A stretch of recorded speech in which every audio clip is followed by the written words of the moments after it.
এই এভরিওয়ান মাঝে Debendu Moni and your watching the YouTube channel এবং নিউ আপডেটসের একটাই ভিডিও যে এক্সপো ভোকলেট আইটিআই প্রত্যেকের জন্য। প্রথমত ভোকলেটের ক্ষেত্রে তোমাদের অ্যাডমিশন কিন্তু তোমরা 17 তারিখ অবধি নিতে পারবে, 17 তারিখ বিকেল 5টা 30 অবধি। মাঝখানে 15th আগস্ট অবভিয়াসলি তোমাদের কিন্তু অ্যাডমিশন হবে না।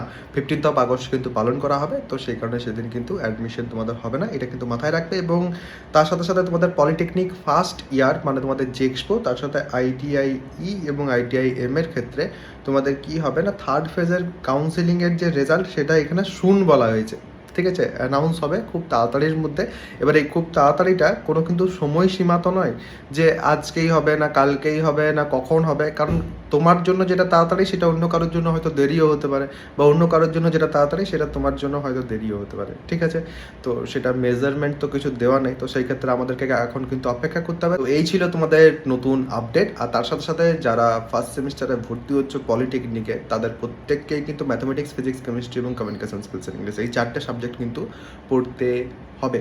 কারণ যে কোনো ব্রাঞ্চে তুমি ভর্তি হও এই 4টে সাবজেক্টই আছে, এবং যারা চাইছো এই 4টে সাবজেক্ট আমার থেকে এবং আমার সাথে যারা পড়ায় তাদের থেকে শিখতে, তাদের থেকে পড়তে, তারা অবশ্যই কিন্তু আমার ব্যাচ যেটা আছে সেখানে জয়েন করতে পারো।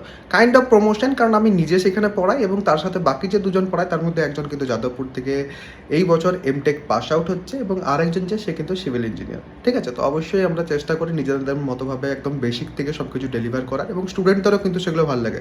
তোমরা চাইলে সেখানে যে পরে কিন্তু অ্যাপটাকে প্রথমত ডাউনলোড করে নাও, সেখানে যে পরে তোমরা কন্টেন্টের সেকশনে যেয়ে প্রথমে ডেমো চেক করবে। যদি মনে হয় যে না আমরা ভালো পড়াচ্ছি, যদি মনে হয় যে না ভালো ক্লাসেস হচ্ছে, তাহলে সেক্ষেত্রে তারপর ওয়ান টাইম পেমেন্ট করে তোমরা চাইলে কিন্তু জয়েনও হতে পারো।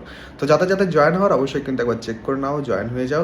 আজকেই কিন্তু তোমাদের ক্লাস আছে, আমার ক্লাস আছে, ঠিক আছে? তো যারা চাইছো তারা অবশ্যই কিন্তু জয়েন হয়ে যেতে পারো। আর যাদের কোনো রকম কোনো প্রশ্ন আছে কমেন্ট সেকশনে অবশ্যই কিন্তু জানাবে। সবাই ভালো থাকবে, সুস্থ থাকবে এবং আমার সাথে থাকবে।